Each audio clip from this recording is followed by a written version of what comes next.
今回はドンキーハンマーについて前回も話したんですけどね、そんなお話をしていきたいと思います。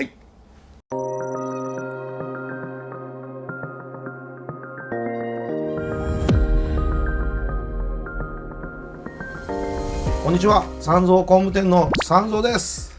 三蔵工務店あっちゃんです。どうもね、連投毎日出張でもうね限界台湾最近だと中国から始まってでその後大阪にちょっと行ってでゲリラやってね、でその後九州やって今帰ってきたんですけど、で継続的にね他花っていうのもやっていきたいのでっていうことでやってるんですけど、今回ちょっとダラダラいきます。そうですね、本当にイベントお疲れ様でした。そしてご来場いただいたお客様ありがとうございます。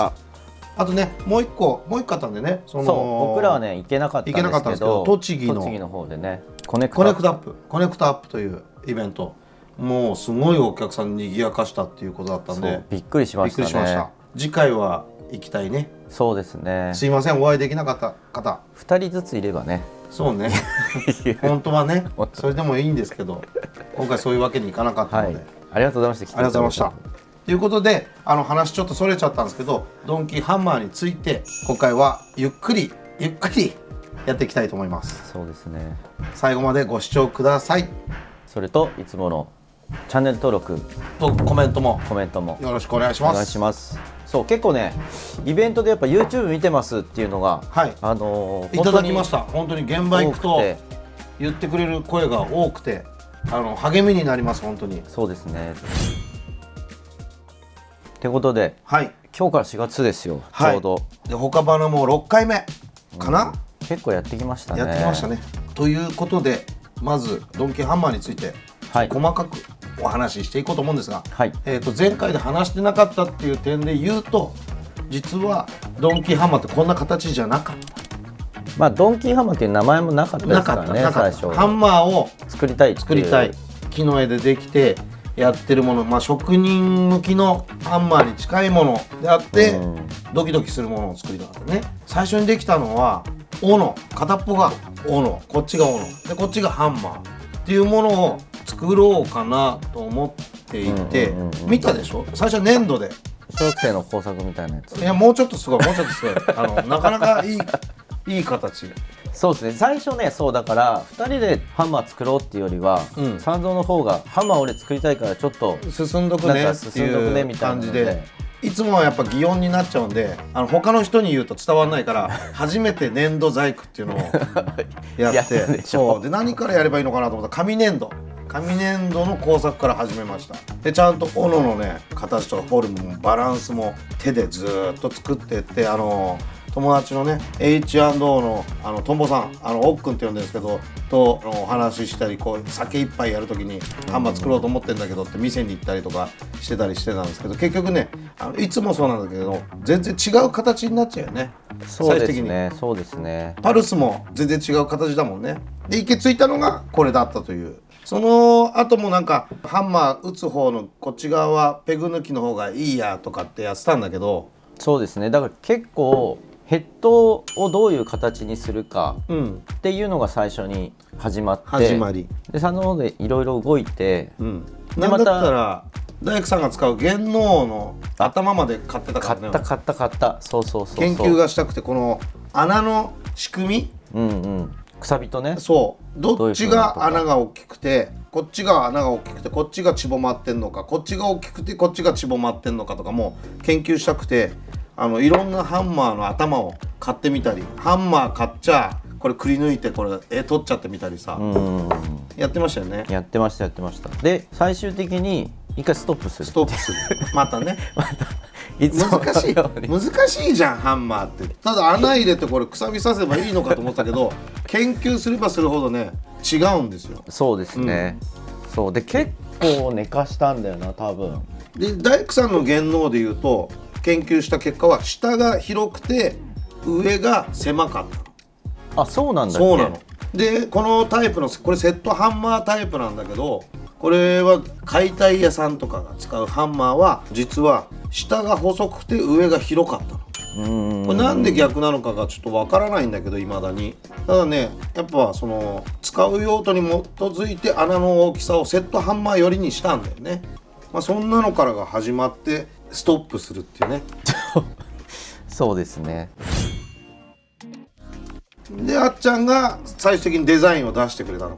これどうって。僕の方も結構ヴィンテージのハンマーというか弦能とかいろいろ見てて散々見ましたね、散々見て、その中で結局なんか最初スタイリッシュなの、そうなんか MSR とかすごいスタイリッシュなの出てるじゃないですか、ああいう方を言ってたんだけど、やっぱりサンド工務店って違うよね。そうなんか可愛らしいこうポコッとしたやつのそうの方がいいなみたいなところで気持ちはシティハンターのね100トンみたいなやつね。そうみんなそんな感じのちょっと漫画のところから入ってますね。そう結局ヒントを得てみたいなので、でサイズもね、この重さだったらこれぐらいになっちゃうんだろうっていうのをなるべくちっちゃく可愛く太らせる。でこの太鼓型ね、そう太鼓ってこう丸くてこっちもつぼまってるこうイメージなんだよね。そうだからここが平らじゃないんですよね、これね。平らじゃない。ここがね、ちょっと真ん中が出てる。ふっくらしてる。多分真ん中めがけてずっと叩いていくといい感じになると思うんですよね。でしゃくれてくる時のこともなんとなく考えて、ここの縁も考えて作ってあります。そっからどうしたか覚えてないです。覚えてないレディメイドさんっていうところでヘッドね作ってもらってるんですけど、あれはなんでそういういきさつになってるんでしたっけ。なんか鋳物の鉄を探した時に鋳物の鉄がうまいっていうので紹介してもらって、イベントでもお会いするんで、その時にお話ししたんだよね。そっか。そうそれでなんか一緒に行きましたよね。行った工場とか見せてもらいに、九州まで飛んでます。これを作る前の話で工場も見て、型っていうのはこういう型なんですよっていうのも見ながら、でこの文字が作れますかっていう風にね。そうですね。そう結構細かい文字なので、これ型はあれですもんね、砂型っていうので木型と砂型なんだよね、確か。そうだ木型を作ってで砂型にしてやる、流し込むっていう技法なんですよね。で黒塗装して焼きを入れてるっていう、なかなか本格的なハンマーヘッドなんでね、これで最初に出来上がったのがこれね。そうですね。可愛いでしょこれ。もうすごいフォルムは最高なんだけど、絵はやっぱこれぐらいで叩けたらねいいのかなと思って。そう最初見た目重視で、絵の太さとかもね、一応参考にしたこうハンマー、あれ弦能なのかな、大工さんが使う、大工さんが使うのって結構細めなんだよね、それと同じ太さにしてスタートしてるんだよね。これ折れてないからこれも折れないんでしょうなんていう話で、ただすごい心配で仲間に6人ぐらいに配ったのかな、ガチのキャンパーにバンバン巻き割る人に。だからことごとく折れてくるんだよね。そうですね。最初だから木も違かったっすよね。カシの木とかそんなようなのを使っていて、粘りが今度必要だっていうところから、グミの木とか牛殺しっていう材料があるんですよ。それも粘りがあったりするっていうんだけど、手に入らないの今度。木がね。で中で探してたのはやっぱ斧に使われてるヒッコリーならばどうなんだろうっつって、これヒッコリーなんだけど、この細いのもヒッコリーも折れるんだよね、やっぱことごとく。だから耐久性が全然足りていなかったと。そうですね。でもね、ヒッコリーは、三蔵が散々使ってた時は折れなかったんですよ。折れなかった。そうだから個体差がやっぱあるんで、そうである程度でもいけるべっていうのと、あとね結構時間かかってて、なんだっけな、フィールドスタイルかなんかに間に合わせようっていうのでやってたんだけど、結局間に合わないんだよね。そう結局間に合わなかったんですよ。で秋のフィールドスタイルから出たんじゃなかったっけ。本当はもう1年前のフィールドスタイルで出してた。そうですね、確か。そうで間に合わないってなって、そこから遅れて、でヘッドもね1回進んだけど、そうこれをハンマー祭りみたいのをイベントでやりたかったんだけど、結局商品もなくフィールドスタイルに行った記憶がある。いろんなものがないくてごめんなさいをやった回ありましたね。本当その時のご来場者様すいませんでした。すいませんでした。謝ることばっかね、謝ることが多い。最初秋で出しますよみたいなのを言ってて、したら間に合わなくて次の春には出しますよみたいに言ってたんだけど、そこは間に合わなくて、でその次の秋にちゃんとリリースができたんですよね、確かね、しかももう作り直しまでしてね、思いっきりこう原点に戻ったよね。そうなるとだから1年以上かかってんのか。1年以上だって、この細い絵だってすごいかかって、まずこっち側くさびじゃん。そう、くさびのこの入れる向きね、入れる向きがね、今のはこっちに入ってるんですね、くさびは。ここにね、そういえばサンプルがありますよ、でこのサンプルはこっちにくさびが入ってるんですよ、実は。上のこのねくさびがこう入ってるんですよね、これが、ここにこうね。で大体ハンマーのくさびってね、鉄のこんな輪っかだったりさ、こういうくさびだったりが多いんだけど、うちはやっぱね、技術をやっぱ誇らしく言いたいっていうので、なるべく木でっていうので探した時に、木でくさびなんか取れちゃうよとか無理だよみたいな感じだったんでね。そう、結構言われましたね。言われた。大丈夫なのかそれはみたいな。でその時にグレンスフォッシュの斧、あれはどこなのかな、そこでもう伝統的に作ってる斧の絵は抜けないし、こういう風になってるよっていうのを製造屋さんには見せて、これできますよ、でトライしましょうかっていうことになった時に、このスリットはどれぐらいなのっていうので、結構吸ったもんだやったのね。あ、そこもあったんですね。あったの。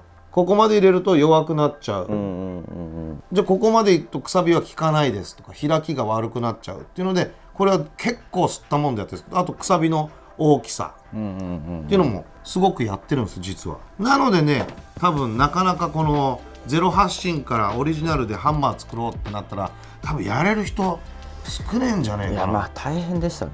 結局強度の問題と、あとまあ振った時にもしスポンっていったら危ないんで、その危険性もあるから、その辺をクリアするってなるとね、あとはまあディスリとかじゃないけど、キャンプ用のハンマーとかでここにさ、こう L 型にさ、金具で金具がついてあったりとかさ、ありますね。ああいうのも嫌だなって思ってたのずっと。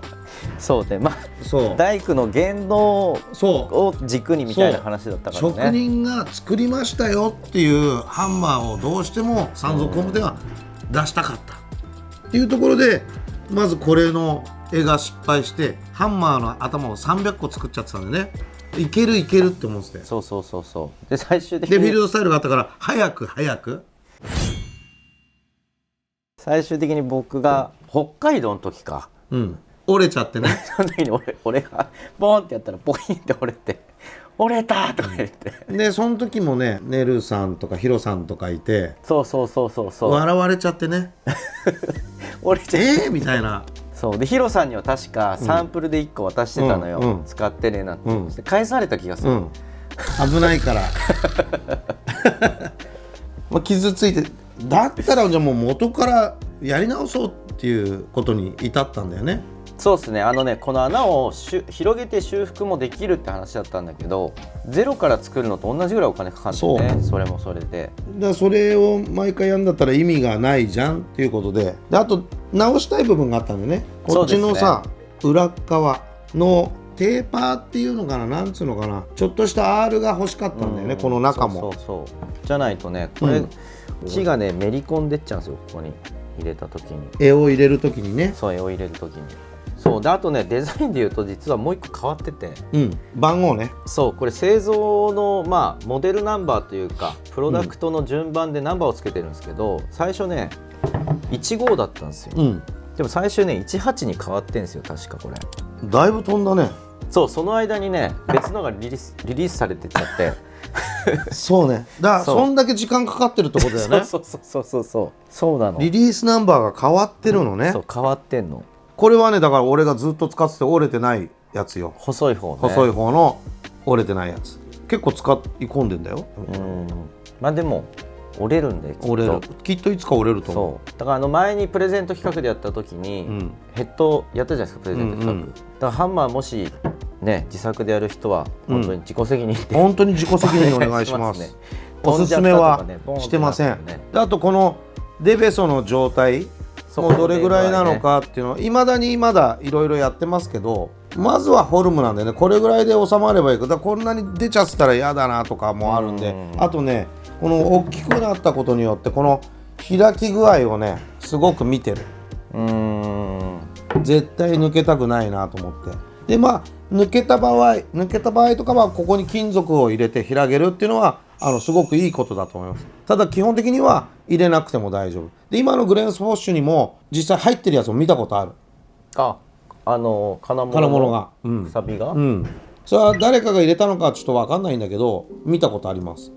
追加でくさびって入れても平気入れても平気です。っていうのはもうこれ完全な木なんで、うちのは入れて平気です。あとね、なんで穴が開いてないかとかさ、そういったのもわざとこのまんまにしてある。こっちは塗ってあるんだよね。そうオイルをちょっと塗りましたね。こっちの塗ってみるのも可愛いけど、俺は基本的に人狼でね人狼で行くタイプなんで。人狼好きだよね。人狼好きだって初代キャリーテーブルもすごい色だよ。あれはねすごいいい感じにあれもほぼ人狼的な、おじさんだから人狼出やすいかも、ね、人狼出やすい。最近はねあっちゃんに教わったんだけど、化粧水をね49歳で初めて使うようになって、あっちゃんがね結構コスメを宿泊する時とか持ってってバカにしてたのずっと。そうそんな何みたいな、女なのっつって。すごい言われて、で自分もやった方がいいよって。俺なんかこの間その出張終わった後にもうジンマシン出て顔がカッサカサになっちゃって、だけど油症だからそれやったらおかしくなるよって違うんだよって教わったんですよね。これ僕らと同じ世代のおじさん、化粧水使ってくださいぜひ。全然話それちゃって、油症だからとかじゃなくて保水力が足んないから人間が油を出すっていうことらしいんですよ。だから今はねそんなに出てないでしょ。出ないんですよ油が。これキャンプの豆知識ではないけど出張の豆知識として本当にそうね。脱線しちゃったんですけど、これも結局自分のものにしてもらいたい。そう、自分の色に染めていくっていうのは、結構山賊工務店の商品は多いかもしれないですね。使ってなんぼというところで、その気づいたらじゃあ穴開けて紐通すとか、であとはここにフックねじ込んで、いきなりねじ込んでも硬いから入んないけど下穴開けてフックのネジ入れてここにフックつけるとかさ、で紐をつけるとか。何でもいいんですけど、そういったカスタマイズはできるようにっていうので途中で終わってるのね。であとこの出来上がりはね、いつもあっちゃん作るだけ作ってさ、それでおしまいなんで結局一緒にキャンプ行くと俺は一個も山賊工務店の持ってないんですよ。ギアを持ってないんだよ。だ今日はこれ新品プレゼントします。プレゼントしますなんて思ったこと言えないんですけど、やっと使えるんですよ、僕も。でこれ説明書が入ってます。ちゃんとこれ読んでくださいね。そうね。なんかいろいろ書いてあるんで説明書ちゃんと読まないと。僕は分かってるから読まないタイプで、購入された方ぜひ読んでください。ヒストリーとか書いてあるかもしれないね。ヒストリーは書いてないけど。でね、これが新品。あげます。ありがとうございます。ちょっとね今バージョンはね頭をなるべく出してるバージョンにしてます。結構出てるな。あれ最初のやつもうこんなに出てない。そう出なすぎるとこの開きがね悪くなるとかねやってね。で嫌だったら削ればいいじゃん自分で。ここDIY 好きですからね。ちょっとでもちょっといろいろこれいじっていきたいな。でしょ。なんか穴開けた。あとここに刻印がね入ってる。こっち入ってないんだこれ。ほら。そう刻印はね最後の最後でしたね。ここは本当に。やっぱやった証をちょっと入れようかみたいなね。そもそもねここにも入ってるんですよ、山賊工務店。入ってる。だからいつもね、そういつも山賊工務店とかって入れるんだけど、なんか山賊工務店みたいな、いっぱいになっちゃうんで。しつこいのもね。そう今回だから商品名ドンキーハンマー。いやいいと思います。そういえば名前なんでドンキーハンマーにしたかって話してないね。してないね。でもこれすんなりドンキーハンマーだね。もう見た目がね、これドンキーハンマーしかないよね。こういう感じだもんね。そうみたいなね。でもねファミコン世代的には、年代的にはもうドンキーハンマーですよね。ドンキーコングは欠かせない。めちゃくちゃやったわ俺ドンキーコング。俺もやった。一番最初の。最初買ってもらえなくてね。そう買ってもらえた最初から。いやどうだったんだろう。なんかね買ってもらえなかった最初。でもね兄がいるんですけど、兄貴と2人で多分ねファミコンやりすぎて本気でおっかんにね捨てられたことある。ファミコンを。わかる。そう昭和ってそういう時代だよね。で兄貴とゴミ捨て場に俺たち拾いに行った記憶がある。あるある、なんかそんなヒストリーあるよ。だから俺も買ってもらえないから人ん家に毎日上がり込むんだけどいた、そういう友達いた。で最終的にそこの家のおかんがいませんっていうの今日はあ、毎日来るからね、だけど玄関にはそいつの靴があるんよ。で次の日にいじめちゃうよね、やりたかったからなんで俺はあげさせてくんねんだよみたいな。来すぎないよ。そうそう、だから子と遊んじゃダメよっていうタイプでした親によそんちの親御さんに子と遊んじゃダメよってだうちはねだからやらない、そういうの、そういうふうにやられた子の気持ちが分かるんで。なるほど、だから今いろんな人に会ってウェルカムですね。ウェルカムだからうちは基本ウェルカムです。やられて嫌なことはやらないだそうです。はい、すっごい脱線力だね今日ねすごい脱線してますね。でなんだっけ、そうで、名前はそんなこんなで決まってフィールドテストもして、で販売に至るんですけれども、絵の形ね、絵の形はね、もうこれはねもう三蔵の大好きな飲み物、コーラね、コカ・コーラの瓶をモチーフ、こんな、これもそうなんですけどね、初代もそうなんですけど、このくびれがあってこの腰の部分でここがここになるんだけどさ。あ、そう、なんかねでもね諸説あるみたいで、そういえばプレゼントやったじゃないですか、失敗のヘッドの、そしたらコメントとかでね、コメントかな、なんかイベントの時に言われたのかな、女性の要は体のフォルムをベースでコーラの瓶は作られてるって聞いてたんだけど、実は他にもあるみたいな。そうなの？何だったの実は？魚？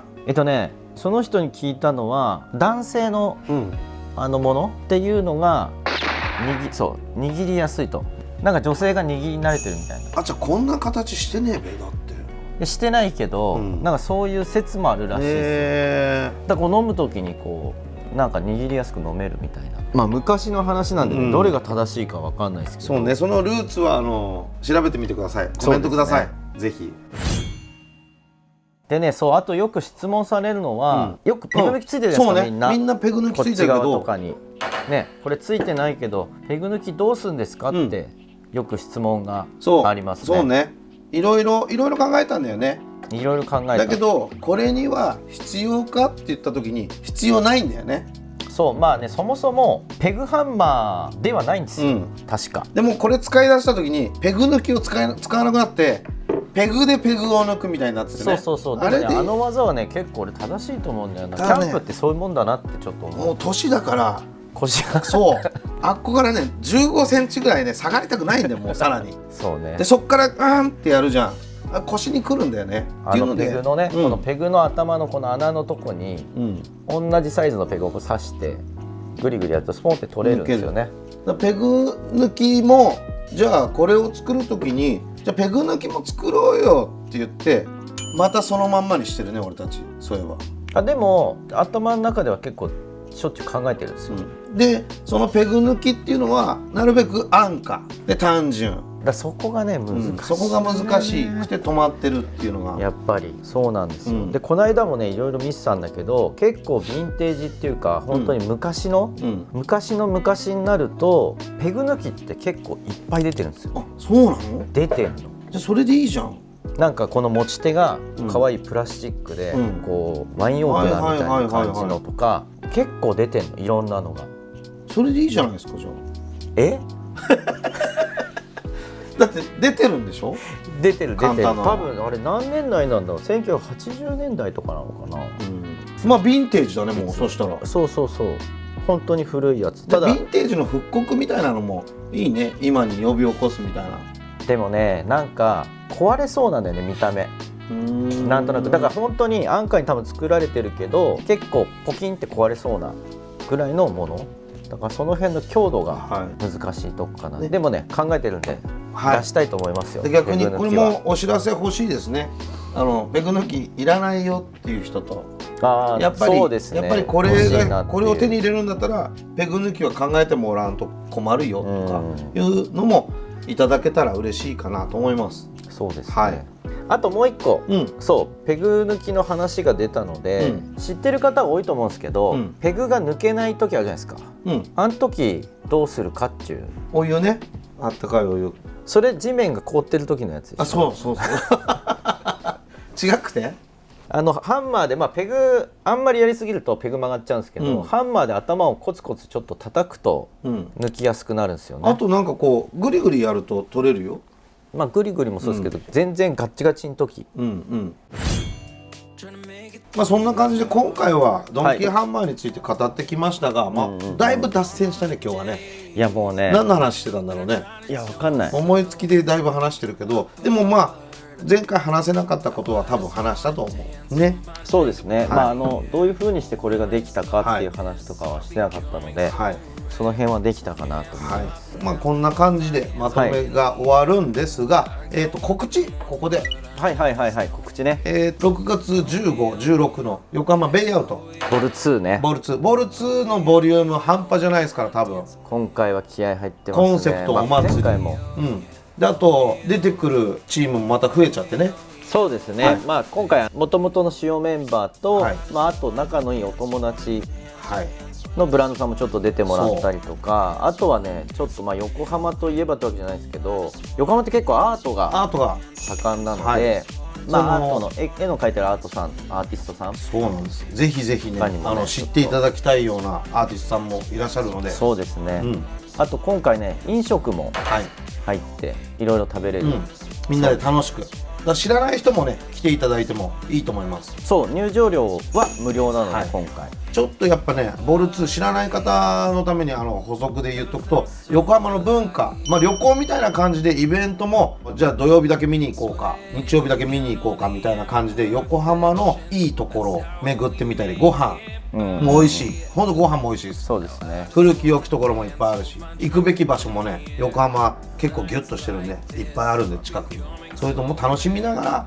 ら遊んでいただけたらウェイアウトでっていう感じになってますね。そうですね、イベント会場も横浜といえばっていうのにみなとみらいだったりとか、赤レンガ倉庫とか、あと山下公園の倉庫の、すぐ近くでイベントもやるので、イベント来てその後ねこう横浜の名所を回ったりとか、そういうのもできると思うので。今回も禁断ロゴがやりますよ、考えてるね結構ね。いやだいぶいろいろやるっすね。面白いと思う今回は、さらにそうですね、ないものがある横浜にっていうお知らせでいきたいと思うんですが、ということで最後までご視聴ありがとうございました。